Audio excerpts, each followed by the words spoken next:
සුලෝහිත ඉතිහාසය වෙනස් කරන්නට තියෙන තවත් හෝරා කීපයයි. ඉතින් මේ මුකුත් හින්දා මේ 96 වන සුලෝහිත මහා සංග්‍රාමයේ පීද.එස්. කුලරත්නමේ අභියෝගතා තරඟාවලිය අද දිවා රාත්‍රී තරඟයක් ලෙසින් පවත්වන්නට සියලුම කටයුතු මේ වෙද්දී සූදානම් වෙලා තිබෙනවා. ඉතින් මේ ලාවේ මාත් එක්ක ඉන්නවා ආනන්ද විද්‍යාලයේ නායක කිත්ම.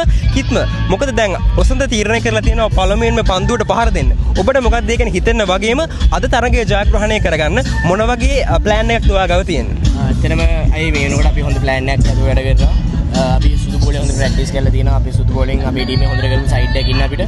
ඒ වගේම ශ්‍රී ලංකා U19 මම රිප්‍රසන්ට් කරලා තියෙනවා. අන්ඩර් 17 නෙට්වර්ක් රිප්‍රසන්ට් කරලා තියෙනවා. ඒක අපි දෙන්නටම සුදු බෝලේ ගැන හොඳ නොලෙජ් එකක් තියෙනවා මොකද කරන්නේ කියලා. ඒ වගේම අන්ඩර්ලයිට්ස් ක්‍රීඩා කරන කියන්නේ යුත් අපේ කණ්ඩායමේ ගොඩක් අලුත් දෙයක්. ඒ වගේම මට විශ්වාසයි නාලන්ද කණ්ඩායමට ඒක අලුත් දෙයක්. මගේ මම ඇතුළේ මගේ කණ්ඩායම වෙන්න කෝචින් ස්ටාෆ් එකත් තාමත් හොඳ ප්ලෑන් එකකින් ඉන්නවා. මොකද පළවෙනි වතාවට පැවැත්වෙන මේ දිවා රාත්‍රී තරගයේ ජයග්‍රහණය කරන්න අපි තරුණ.